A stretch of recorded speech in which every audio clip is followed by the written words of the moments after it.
occupé d'Elias parce que vous estimez qu'on ne respecte pas la mémoire d'Elias aujourd'hui?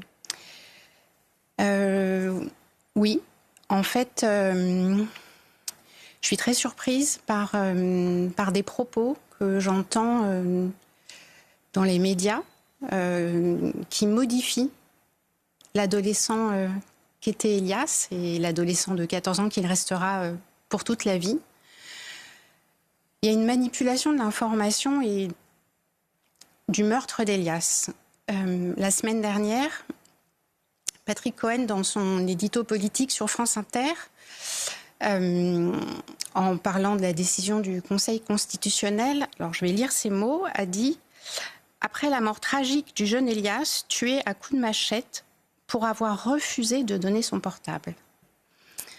En fait, ce que fait Patrick Cohen, c'est qu'il prend parti et qu'il manipule l'information et le meurtre d'Elias en décidant lui-même, alors qu'on ne connaît pas encore la vérité, que Elias a refusé de donner son téléphone. Il réalise un biais cognitif, c'est-à-dire qu'il sous-entend que si Elias avait donné son téléphone, il ne serait pas mort. Ce que fait Patrick Cohen, c'est quelque chose qu'on connaît bien. Une femme violée, si elle n'avait pas porté une mini-jupe, elle n'aurait pas été violée. Donc pour nous, les parents d'Elias, 5 mois après la mort de notre enfant, entendre Patrick Cohen, qui est censé être un journaliste rigoureux, on voit là qu'il ne l'est pas, qu'il est médiocre, tenir de tels propos, pour nous, c'est indécent. C'est indécent parce que notre fils Elias, c'est un jeune homme courageux. Il faut imaginer qu'il se retrouve avec son meilleur ami face à 2 adolescents.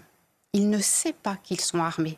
Personne n'imagine qu'ils portent une machette et une hachette. Cachée. Donc en fait, il ne la voit pas.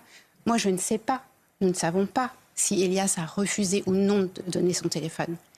Et moi, je suis la mère d'Elias. Et ce dont je suis certaine, c'est que Elias, il est resté droit, il est resté digne.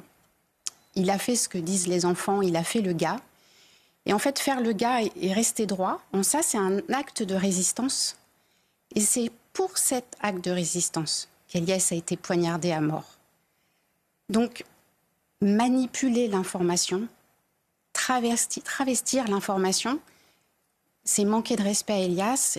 Et quand les médias font ça et continuent de faire ça, 5 mois après la mort de notre enfant... Ça vous blesse à chaque fois? Ça nous blesse terriblement. Parce qu'on manipule la vérité et on manipule l'opinion.